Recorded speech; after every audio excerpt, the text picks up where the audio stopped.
Minkejja li Dunkarm huwa magħruf l-aktar bħala l-poeta nazzjonali ta' pajjiżna, il-kontribut tiegħu imur lil hinn mill-kitba tal-poeżija. Fost il-kitbiet prożaiċi tiegħu ma nistgħux ma nsemmux ukoll ir-romanz żewġ anġli, Ines u Emilia.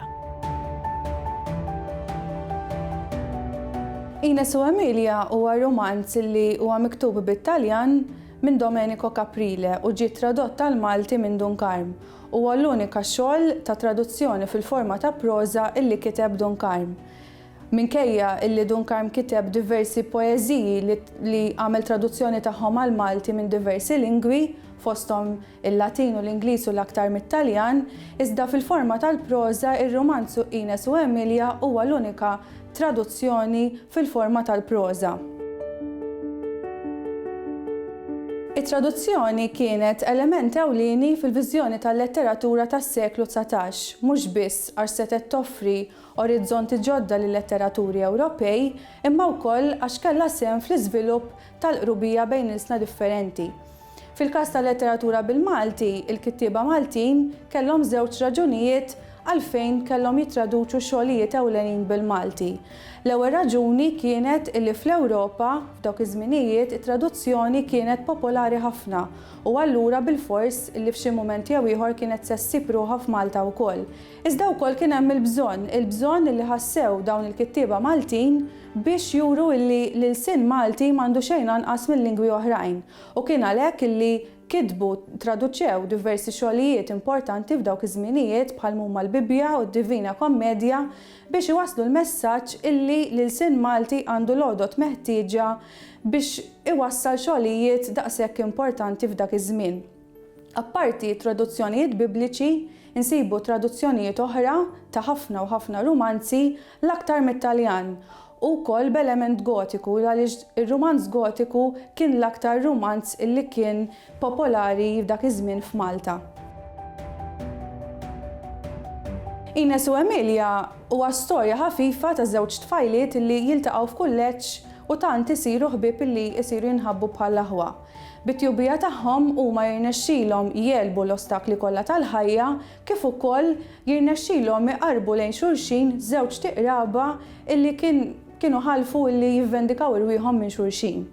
Permezz ta' traduzzjoni Ines u Emilia Dunkarm jirnexxielu jwassal il-kobor tal-ilsien Malti meta qed jitraduċi xogħol illi oriġinarjament huwa miktub b'lingwa oħra. Iżda wara dan ir-romanz hemm ukoll l-element tal-aspett morali, l-aspett morali illi jidher f'ħafna u ħafna aktar xogħlijiet ta' Dunkarm. Dan ir-romanz huwa ddedikah lit-tfajliet Maltin u jgħidlek fid-daħla tal-ktieb Ines u Emilia huwa jgħid li qed jiddedikah li xbejbiet Maltin biex mit-tjubija ta' Ines u Emilia jitalmu l-imħabba u s-safa li kellhom bżonn. Dan l-aspett morali nifhmuh aktar meta nifhmu kemm għal Dunkarm kienet importanti l-letteratura illi setat tgħallem il-valuri morali fil-waqt li l-poplu qed jieħu pjaċir. U għal dan il-għan Dunkarm għażel il-lingwa Maltija għaliex jemmen li l-ebda lingwa oħra ma setat tasal fil-moħħ u fil-qalb ta' min qed jisma' aktar mill-lingwa Maltija, dan hu ħsieb illi jidher ħafna fl-editorjali tiegħu.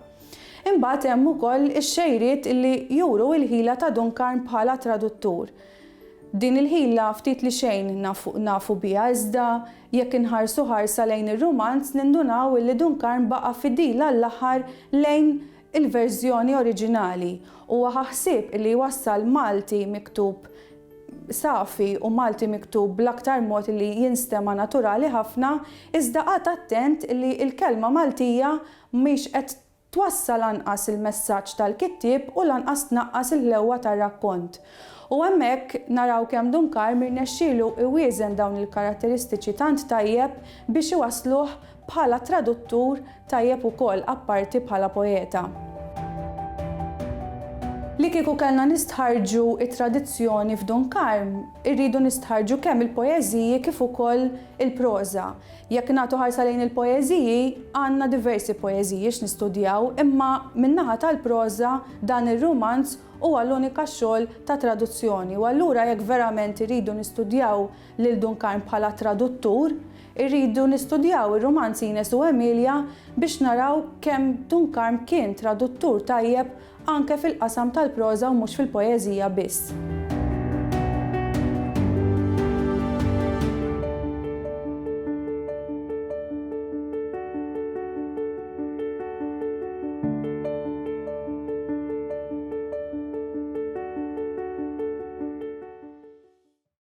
Il-Sinna jixtieq jirringrazzja lill-Aġenzija Nazzjonali tal-Litterizmu, lill-Ministeru għall-Edukazzjoni u x-Xogħol, lill-Kunsill Nazzjonali tal-Ilsien Malti u lid-Dipartiment tal-Malti fil-Fakultà tal-Arti l-Università.